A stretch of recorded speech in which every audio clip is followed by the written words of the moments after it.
नमस्कार, आप सुन रहे हैं सुरेंद्र मोहन पाठक जी की लिखी कहानी बीवी का हत्यारा। मैंने चाबी ले ली। मैं 12:30 तक पहुंच जाऊंगी। वैसे मैं जल्दी आने की कोशिश करूंगी। ठीक है।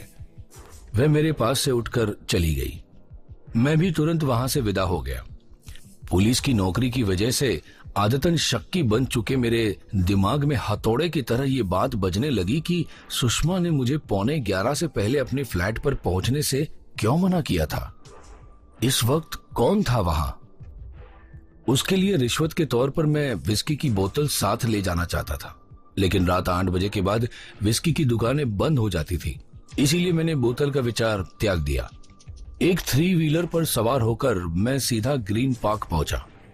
अब मैं सोचता हूं तो मुझे अपनी यह हरकत मूर्खतापूर्ण लगती है कि आखिर लड़की की जाती जिंदगी में दखल देने का मुझे क्या अधिकार था। किसी भी वजह से उसने मुझे कहा होगा कि वहां 11:15 के बाद पहुंचना, लेकिन तब उसके बाद कहने का अत्यंत रहस्यपूर्ण ढंग मुझ पर इस कदर हावी हुआ था कि मैं फौरन वहां पहुंचने के लिए पूरी तरह उतावला हो उठा। मैंने 3 व्हीलर वाले को किराया देकर रुखसत किया और सिर उठाकर ऊपर निशा के फ्लैट की तरफ देखा। खिड़कियों पर पड़े पर्दों के पीछे से मुझे रोशनी का आभास मिला। फ्लैट में जरूर कोई था। मैं इमारत में दाखिल हुआ और दबे पांव सीढ़ियां चढ़कर ऊपर पहुंचा। सुषमा के फ्लैट के बंद दरवाजे के सामने मैं ठिठका। मैंने कान लगाकर आहट लेने की कोशिश की, लेकिन भीतर से कोई आवाज न आई। वातावरण में मुकम्मल सन्नाटा छाया हुआ था। मैंने नीचे झुककर की हॉल में आंख लगाकर भीतर झांकने की कोशिश की, लेकिन दरवाजे के सामने शायद पर्दा पड़ा हुआ था, जिसकी वजह से मुझे कुछ भी दिखाई न दिया। कुछ क्षण और मैं सांस रोके प्रतीक्षा करता रहा। फिर मैंने जेब से चाबी निकाली और धीरे से निशब्द उसे ताले के छेद में डाला। मैंने खाली हाथ से हैंडल थाम लिया और धीरे धीरे चाबी घुमानी शुरू की। चाबी जब पूरी घूम गई तो मैंने उसे छेद में से वापस खींच लिया और उसे जेब के हवाले करने के बाद बाल बाल करके हैंडल घुमाना शुरू किया। हैंडल जब चौखट के पल्ले से स्वतंत्र हो चुकने जितना घूम गया तो मैंने दरवाजे को हौले से धक्का देकर खोला और फ्लैट के भीतर कदम रखा। तुरंत जैसे कोई हथौड़ा सा मेरे चेहरे पर टकराया। मेरी आंखों के सामने लाल पीले सितारे नाच गए। मेरे घुटने मुड़ने लगे और फिर मैं त्योराकार कालीन बिछी फर्श पर ढेर हो गया। मेरे होश ठिकाने आए तो मैंने अपने घूमते सिर को काबू में करने की कोशिश की। मेरी आंखों के सामने सितारे अब भी नाच रहे थे। मैं बड़ी कठिनाई से अपनी आंखों को फोकस कर पाया। मैंने फर्श पर पड़े पड़े ही अपने सामने देखा। मुझे अपने सामने एक सोफा चेयर पर एक दैत्यकार व्यक्ति बैठा दिखाई दिया। वो इतना लंबा चौड़ा था कि सोफा चेयर में फंसा हुआ मालूम हो रहा था। वह एक बढ़िया सूट पहने था। उसका रंग बहुत गोरा था और नैर नक्श बहुत साफ सुथरे थे। पहली ही निगाह में वह आदमी मुझे पहचाना पहचाना सा लगा, जबकि मेरी गारंटी थी कि उसे पहले कभी नहीं मिला था। मैं वह अपलक मेरी तरफ देख रहा था। जाग गए? वह व्यंग्यपूर्ण स्वर में बोला। मैं खामोश रहा। देखो, चोरों की तरह किसी के घर में घुसने की कोशिश करने का क्या अंजाम होता है। जी तो चाहता कि तुम्हें शूट कर दो। उसने अपना कोट हटाकर पतलून की बेल्ट में खोसी रिवॉल्वर के मुझे दर्शन कराए, लेकिन रहम आ गया मुझे तुझ पर। मेरे छक्के छूट गए। आज वाकई मेरी जान जा सकती थी, खामखा जा सकती थी। वह मुझे शूट कर देता तो इसमें उसकी कोई गलती भी तो ना होती। उठो। मैं तनिक कराहता हुआ बड़ी कठिनाई से उठकर अपने पैरों पर खड़ा हुआ। फ्लैट की चाबी कहां से आई तुम्हारे पास? वह मुझे घूरता हुआ बोला। बोलने की कोशिश में मैंने अपना मुंह खोला तो मेरे कानों में सीटियां बजने लगी और कनपट्टियों में खून की धमक पड़ने लगी। और तुम कौन हो? मैंने अपने सूखे होठों पर जुबान फेरी। मुन्ने, मैंने तुमसे एक सवाल पूछा है, इसका जवाब क्या मुझे जबरन हासिल करवाना पड़ेगा? मेरा नाम रवि है। मैं बड़ी कठिनाई से बोल पाया। रवि कुमार। मैं इस फ्लैट की मालकिन का दोस्त हूं। सुषमा का? हाँ, सुषमा ने ही मुझे यहां की चाबी दी थी। क्यों दी थी? ताकि मैं यहां बैठकर उसका इंतजार कर पाता। मैं जैक एंड जिल में गया था, वे वहां बिजी थी। उसी ने मुझे कहा था कि ये मेरे फ्लैट की चाबी लो और मेरा घर पर इंतजार करो। जैसे शराफत से मैं उसके सवालों का जवाब दे रहा था, उससे खुद मुझे विश्वास नहीं हो रहा था कि मैं एक पुलिसिया था। लेकिन मैं उस पर अपनी हकीकत जाहिर भी तो नहीं करना चाहता था। क्या जवाब देता मैं उसे अपनी हरकत का कि मैंने एक पुलिस अधिकारी ने चोरों की तरह फ्लैट में छुपने की कोशिश की थी? फिर तो मुझे अफसोस है कि मैंने तुम पर वार किया, वह तनिक खेदपूर्ण स्वर में बोला। अब मुझे क्या पता था कि सुषमा ने ही तुम्हें, लेकिन मेरे मुन्ने, फिर भी तुम्हें यूं चोरों की तरह भीतर दाखिल होने की क्या जरूरत थी? जब घर की मालकिन ने ही तुम्हें चाबी दी थी तो धड़ल्ले से दरवाजा खोलकर भीतर घुसते। भीतर रोशनी थी, मैं क्षीण स्वर में बोला। मैं समझा था कि भीतर चोर था। वह हो करके हंसा। वाह, तो तुमने मुझे चोर समझा और मैंने तुम्हें। लेकिन प्यारे मुन्ने, अगर मैं सचमुच चोर होता तो तुम्हारी तो ऐसी तैसी फिर गई होती। मैंने सहमति में सिर हिलाया। सॉरी, वह फिर खेदपूर्ण स्वर में बोला। मुझे अफसोस है कि मैंने सुषमा के किसी फ्रेंड पर हाथ उठाया। नेवर माइंड, मैं बोला। लेकिन साथ ही खुशी भी है कि गोली नहीं चला बैठा, हालांकि ऐसा करने का इरादा था मेरा। मैं खामोश रहा। बंदे को कुमार कहते हैं, वह यूं बोला था जैसे उसका संक्षिप्त नाम ही उसका मुकम्मल परिचय था। तुम यहां इत्मीनान से बैठो, मैं तो बस जाने ही वाला था। सुषमा से क्या संबंध है तुम्हारा? ये सवाल सुषमा से ही पूछना, उसे बताना होगा तो बता देगी। पिस्तौल हमेशा पास रखते हो? उसने एक क्षण बड़ी सर्द निगाहों से मुझे देखा। हाँ। फिर वह बोला, कोई एतराज? मैंने इनकार में सर हिलाया।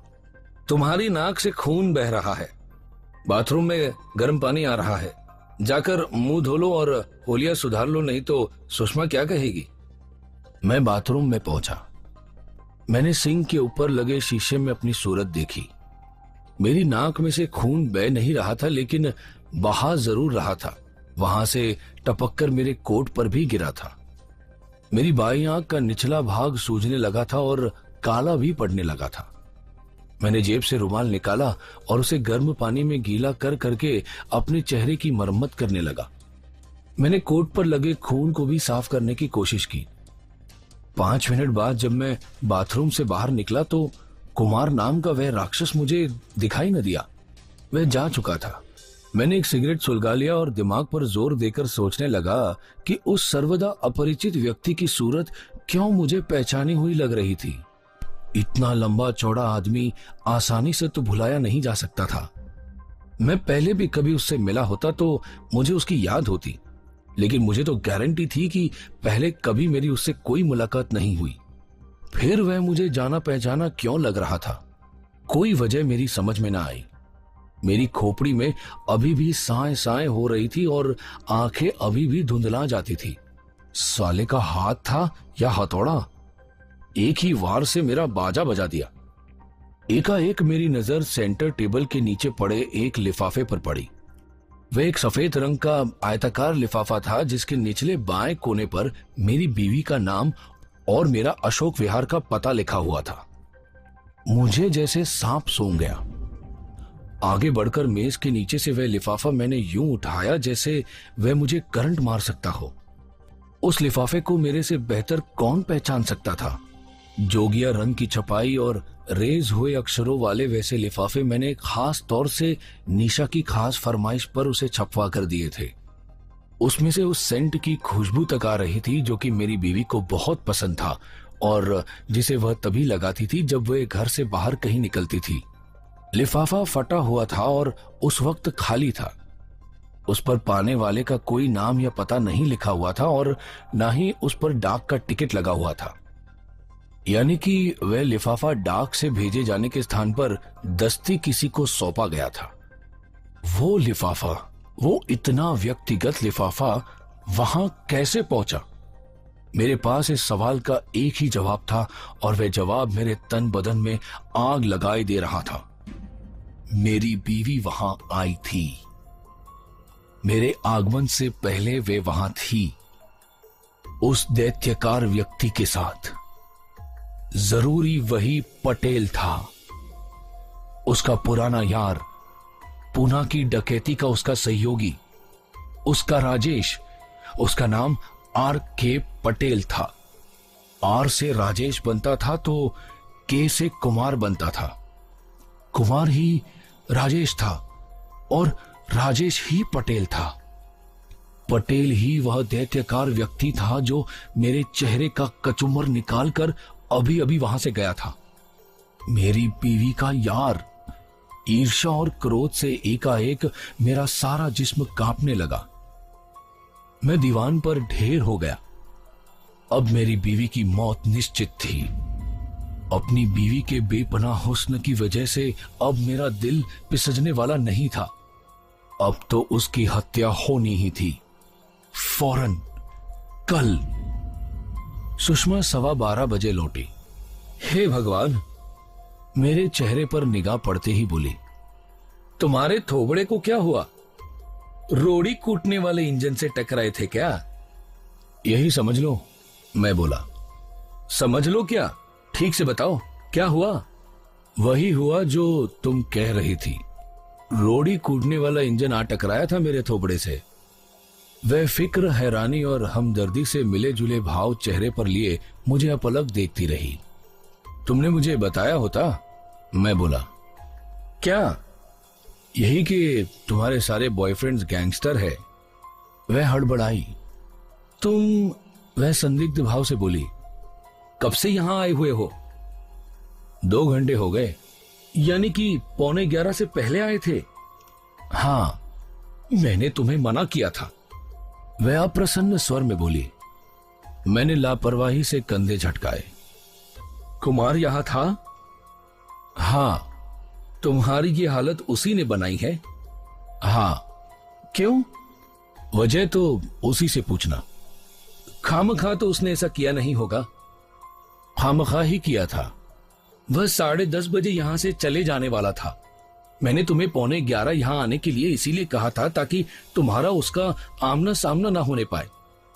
जब मैंने खास तौर से तुम्हें मना किया था तो तुम्हें वक्त से पहले यहां नहीं आना चाहिए था। मना करने की कोई वजह भी तो बताई होती। क्यों बताई होती? मैं तुम्हें अपनी लाइफ स्टोरी सुनाने के लिए बाध्य नहीं हूं। तुम भी यहां आने के लिए बाध्य नहीं हो, खास तौर से तब जबकि मैं तुम्हें पहले ही बता चुकी हूं कि मैं पुलिसियों को नापसंद करती हूं। मैं खामोश रहा। वह ठीक कह रही थी, गलती सरासर मेरी थी। और फिर कैसे पुलिसिये हो जो इतनी आसानी से किसी से मार खा गए? जो पुलिस वाला अपनी हिफाजत नहीं कर सकता, वह किसी नागरिक की हिफाजत क्या करेगा? अब मुझे क्या पता था कि तुम्हारे घर पर तुम्हारा कोई बॉयफ्रेंड बैठा होगा। मालूम होता तो मैं सावधान होता। तो भी तुम कुमार से मार ही खाते। देख ली मैंने तुम्हारी पुलिसबाजी। अब कम से कम ये मेरी समझ में आ गया कि तुम मुझे घास क्यों नहीं डालती। क्या समझ में आ गया तुम्हारे? यही कि तुम्हें राक्षसों जैसे मर्द पसंद है। तुम्हारा इशारा कुमार की तरफ है, और किसकी तरफ होगा? स्टूपिड, कुमार मेरा भाई है, सगा मां जाया। तब मेरी समझ में आया कि मुझे उस राक्षस की शक्ल जानी पहचानी क्यों लगी थी। मुझे उसकी शक्ल इसीलिए जानी पहचानी लगी थी क्योंकि वह हूबहू सुषमा से मिलती थी। दोनों के नयन नक्श सरासर एक जैसे थे। फर्क था तो उनके आकार में या इस बात में था कि सुषमा के चेहरे से सौम्यता और मिठास झलकती थी, जबकि उसके भाई का चेहरा कठोर और क्रूर था। वह अब साफ साफ मुझसे खफा लग रही थी, जबकि मेरा उससे कोई मतलब तभी हल हो सकता था जबकि वह अच्छे मूड में होती और मुझ पर मेहरबान दिखाई देती, वैसे ही जैसे वह तब थी जब उसने मुझे अपने फ्लैट की चाबी दी थी। तुम ठीक कह रही हो, मैं अनुन्यपूर्ण स्वर में बोला। मैं वाकई स्टूपिड हूं। मैं माफी चाहता हूं। मुझे वक्त से पहले यहां नहीं आना चाहिए था। मुझसे गलती हो गई। वह खामोश रही। अपनी गलती की सजा तो तुम, मेरी इस गलती की कोई सजा हो तो मुझे कबूल है। उसके चेहरे के भाव बदले। छोड़ो, वह बदले स्वर में बोली। जो हुआ सो हुआ। कुमार मेरा भाई है, उसके मांगने पर मैं उसे चाबी देने से इनकार तो नहीं कर सकती थी। सच है, उसने किसी से मिलना था यहां। मेरे पूछे बिना ही उसने बताया, और उसने पक्के तौर से कहा था कि वे 10:30 बजे यहां से चले जाने वाला था। मैंने तुम्हें 15 मिनट का मार्जिन भी दिया था, लेकिन तुम। सॉरी। वह खामोश हो गई। किसी से मिलना था उसने? मैंने उत्सुक भाव से बोला। क्या पता किसी से मिलना था, शायद किसी गर्लफ्रेंड से। हो सकता है, मैंने मन ही मन दोहराया। हो सकता क्या, बात तो यही थी। उसने यहां मेरी बीवी से मिलना था, इसीलिए जब मैंने अपने घर फोन किया था तो मेरी बीवी ने फोन नहीं उठाया था। कैसे उठाती? उस वक्त तो वो यहां उस कुमार उर्फ राजेश उर्फ पटेल नाम के राक्षस की आगोश में लेटी उसके साथ रंगरलियां मना रही थी। मेरी बीवी सुषमा सोनी के अपराधी जीवन की सहेली थी और उसके भाई की माशूक थी। मेरा दिमाग भन्ना गया। मुझे लगने लगा कि मैं पागल हो जाने वाला था। एक बात पूछूं? एकाएक मैं बोला। पूछो, वह संशक स्वर में बोली। मुझे एक ड्रिंक हासिल हो सकती है? ओ, वो मैं तो समझी कि तुम। एनीवे, ड्रिंक की क्या बात है, वह तो हासिल ही हासिल है, हाजिर ही हाजिर है, अभी आई। 3 मिनट में उसने सेंटर टेबल पर पीटर स्कॉट की नई बोतल और ग्लास वगैरह सजा दिए। तुम ड्रिंक बनाओ, वह बोली। मैं कपड़े बदल कर आई। मैंने सहमति में सिर हिलाया। एकाएक मैं कोने के टेबल पर रखे टेलीफोन के करीब पहुंचा। मैंने अपने घर का नंबर डायल किया। कुछ क्षण बाद निशा ने फोन उठाया। वह बोली तो मुझे उसका स्वर उनिंदा सा लगा, लेकिन वह नींद की खुमारी थोड़ी ही हो सकती थी। वह तो अभिसार की थकावट थी जो कि उसके स्वर में छलक रही थी। मैंने उससे यह नहीं पूछा कि वह कहां गई थी, न ही मैंने उसे बताया कि मैंने पहले भी फोन किया था। मैंने उसे यही कहा कि कैबरे डांसर की हत्या वाले केस में मैं अभी व्यस्त था। थोड़ी देर पहले टोकस का फोन आया था, उसने बताया। वह बड़ा हैरान हुआ था कि तुम घर पर नहीं थे।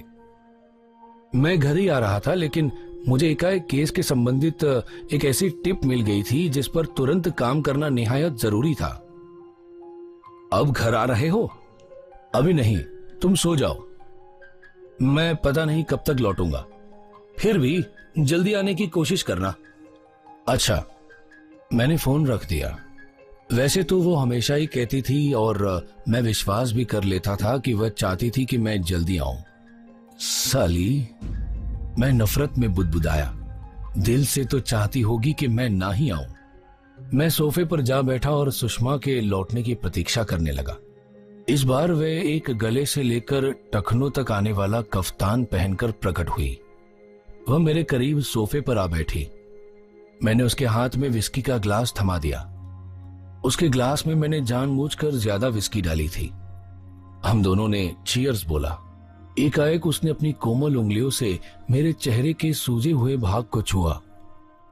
मुझे अफसोस है, वह खेदपूर्ण स्वर में बोली, कि कुमार ने तुम पर हाथ उठाया। जाने दो, मैं बोला। गलती मेरी थी। उसे मालूम तो नहीं हुआ होगा कि तुम पुलिसिये थे? नहीं। अच्छा हुआ, मालूम हो जाता तो उसके छक्के छूट जाते।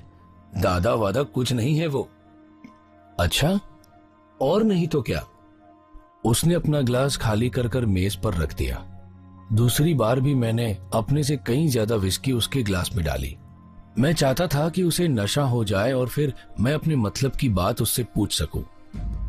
पुराने जमाने में, वह बोली, लोग जब सच्चे दोस्त बन जाते थे तो अपनी पगड़ियां बदल लेते थे। तो मैं सक पकाकर बोला, हम पगड़ियां तो बांधते नहीं, क्यों ना हम विस्की के जाम बदलकर अपनी सच्ची दोस्ती का इजहार करें। मैं समझ गया कि वह मेरी ट्रिक समझ गई थी कि मैं उसे ज्यादा विस्की पिलाने की कोशिश कर रहा था। उसने जबरन मुझसे ग्लास बदल लिया और आदेशपूर्ण स्वर में बोली, कम ऑन, बॉटम्स अप। मजबूरन मुझे उसके साथ एक सांस में ग्लास खाली करना पड़ा। तुम मुझे टुन्न करके, वह बोली, मेरे साथ कोई ज्यादती करने का इरादा तो नहीं रखते? सच पूछो तो मैं मजाक भरे स्वर में बोला, मेरा यही इरादा है। सच कह रहे हो? वह संदिग्ध भाव से बोली। विस्की पीकर भला कोई झूठ बोलता है? वेरी गुड, फिर तो जल्दी टुन्न होने की कोशिश करते हैं। मैंने यही समझा कि वे मजाक के बदले में मजाक कर रही थी। मुझे बाद में लगा कि वे मजाक नहीं कर रही थी। एक कोने में 2-in-1 पड़ा था। उसने उसमें एक टेप डाला और उसे ऑन कर दिया। वातावरण संगीतमय हो उठा। कुछ क्षण बाद मैंने अनुभव किया कि वह उसी के गाए हुए गानों का कैसेट था।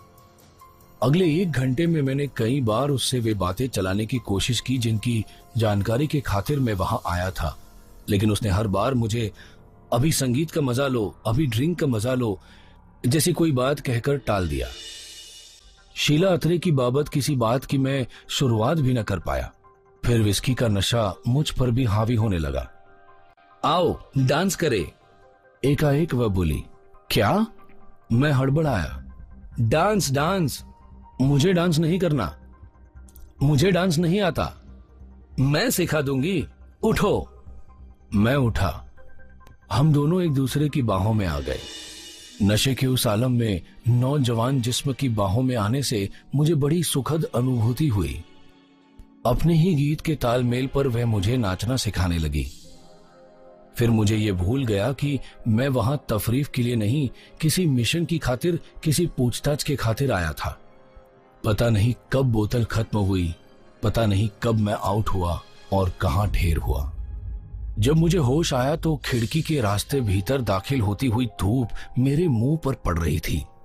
बड़ी मुश्किल से मैं आंख खोल पाया और फिर उन्हें खुली रख पाया। अजीब हालत थी मेरी। मुझे यह याद करने में भी तकलीफ हो रही थी कि मैं कहां था। मेरा सिर फोड़े की तरह दुख रहा था और जबान सूखे चमड़े की तरह मुंह में रूखी मालूम हो रही थी। मुझे अपनी आंखें खोलना दुभर लग रहा था। मुझे सांस फंस फंस कर आ रही थी और मुझे अपना जिस्म पसीने से चिपचिपा मालूम हो रहा था। फिर मुझे अनुभव हुआ कि मैं पलंग पर लेटा हुआ हूं। मेरे पैरों में जूते नहीं थे और मेरा खुला गला बता रहा था कि मैं टाई भी उतार चुका था। मेरे पहलू में कोई स्त्री लेटी हुई थी। जरूर नशे की हालत में ही मैं किसी तरह घर पहुंच गया था। मैंने चारों तरफ निगाह दौड़ाई। मुझे वहां एक भी चीज परिचित नहीं लगी। मैंने एक कोनी के सहारे उचक कर अपने करीब डबल बेड पर लेटी औरत पर निगाह डाली। तब मुझे सूझा कि मैं घर नहीं पहुंचा था। मैं वहीं था जहां पिछली रात मैंने जश्न मनाया था और मेरे करीब लेटी औरत सुषमा सोनी थी। वह पीठ के बल पलंग पर पड़ी थी। उसकी टांगें फैली हुई थी और उसका कफ्तान उसकी जांघों से ऊपर तक उठा हुआ था। उसके गले के पास कफ्तान के बटन खोले हुए थे और गिरेबान के रास्ते उसकी आंगिया का एक एक कप बाहर निकला हुआ था। उसकी लिपस्टिक पूंछी हुई थी और उसके बाल बिखरे हुए थे। उसकी सांस यूं चल रही थी कि हर दूसरी तीसरी बार उसकी नाक से सीटी निकली जाती थी। उसके होठों की कोरों से उसके मुंह से बहकर निकल आई झाग जम गई मालूम होती थी। उसकी आंखों के नीचे काले दायरे दिखाई दे रहे थे।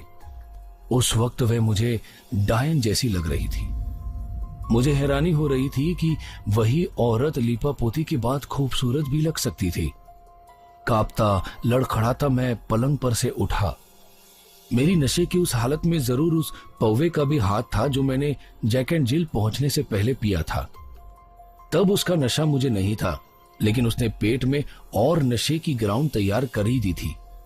कहीं से मैंने अपने जूते उठाए, टाई कहीं से उठाई तो कोट कहीं से उठाया। मैंने जूते पहने, कोट पहना, टाई उसकी जेब में ठूसी और बाथरूम में दाखिल हो गया। वहां मुझे इतनी जोर से उल्टी हुई कि मेरी आंखें फट पड़ी और मेरा सूजा हुआ चेहरा बुरी तरह से दुखने लगा। 10 मिनट बाद मैं कहीं किसी काबिल हो पाया।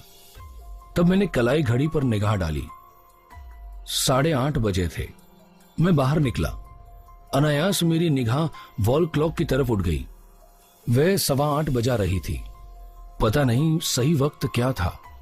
तब मुझे अपनी कलाई घड़ी से ऐसी झुंझलाहट हुई कि मेरा जी चाहा कि मैं अभी उसे उतारकर फेंक दूं। मैंने सुषमा की तरफ निगाह उठाई। वह दिन दुनिया से बेखबर सोई पड़ी थी और दोपहर बाद तक उठने वाली नहीं मालूम होती थी। मैं बाहर को चल दिया। ड्राइंग रूम के टेबल पर मुझे पीटर स्कॉट की 2 खाली बोतलें दिखाई दी। मेरे छक्के छूट गए। पिछली रात हम 2 बोतलें पी गए थे। नहीं, दूसरी बोतल पहले से ही खुली होगी और उसमें थोड़ी बहुत विस्की रही होगी। वह झूठी तसल्ली थी। मेरी हालत कह रही थी कि हमने 2 बोतलें पी हो, ये सरासर हो सकता था। पिछली रात कैसे बीती थी, हम दोनों के बीच क्या कुछ हुआ था, इस बारे में मुझे कतई कुछ याद नहीं आ रहा था। अपनी पुलिस की नौकरी में दर्जनों बार मैंने ऐसे गवाहों का बयान दर्ज किया था जो कि कसम खाकर कहते थे कि नशे की वजह से उन्हें कुछ याद नहीं था कि पिछली रात क्या हुआ था, लेकिन मैंने कभी ऐसे किसी गवाह की बात पर विश्वास नहीं किया था। आज मैं खुद इस बात का गवाह था कि ऐसा हो सकता था। और तो और मुझे याद नहीं आ रहा था कि मैं ड्राइंग रूम से बेडरूम में कब पहुंच गया और मैंने सुषमा के साथ कुछ किया था या नहीं। ग्रीन पार्क में ही मैंने एक हलवाई की दुकान तलाश की। मैंने उसे कम से कम आधा किलो दही लेकर खाया। मुझे कुछ राहत महसूस हुई। फिर मैंने एक नाई के पास जाकर शेव और बालों में शैम्पू करवाया। उसने मेरे कोट को अच्छी तरह झाड़ दिया और वहां मैंने गले में टाई भी लगा ली। अब मैं कम से कम कहीं मोरी में गिर पड़ के आया शराबी नहीं लग रहा था। मेरा चेहरा भी अभी सूजा हुआ था और मेरी आंखों के नीचे काले निशान भी थे, लेकिन फिर भी अब मैं कम से कम एक संभ्रांत व्यक्ति लग रहा था। मैंने अपने आप को अपनी इस अलगर्जी के लिए हजार गालियां दे रहा था कि गया था मैं सुषमा सोनी से अपनी बीवी की पिछली जिंदगी के बारे में जानकारी हासिल करने और बैठ गया था मैं उसके साथ शराब पीने। 9:30 के करीब मैंने अपने घर फोन मिलाया। कहाँ हो तुम? निशा बड़े फिक्र स्वर में बोली। खैरियत तो है? खैरियत है। मुझे अफसोस है कि मैं रात को घर ना लौट सका, लेकिन ये केस ही कुछ ऐसा है कि हाँ, रात भर उस पर काम करना पड़ता है। उसके स्वर में व्यंग का पुट था। हाँ, और तुम्हारी जानकारी के लिए तुम्हारा एएसपी और टोकस दोनों सुबह से 2 फोन कर चुके हैं। मेरे बारे में क्या कहा तुमने? यही कि रात को तुम्हारा फोन आया था और तुम कैबरे डांसर की हत्या के केस पर ही काम कर रहे थे। यही कि तुम्हें कोई बड़ी हॉट टिप मिल गई थी। उसके कहने के ढंग से ऐसा लग रहा था जैसे उसे खुद इस बात पर विश्वास नहीं हो रहा था। मैं अभी उनसे बात करता हूं, मैं बोला। वो तो तुम करते हो, वह व्यग्र भाव से बोली। लेकिन घर कब आओगे? जल्दी, बहुत जल्दी। ऐसे तो तुम बीमार पड़ जाओगे। घर आओ और आकर काम करो। अच्छा, तुम भी कोशिश करना मुझे घर पर ही मिलने की। कहते ही मैंने लाइन काट दी।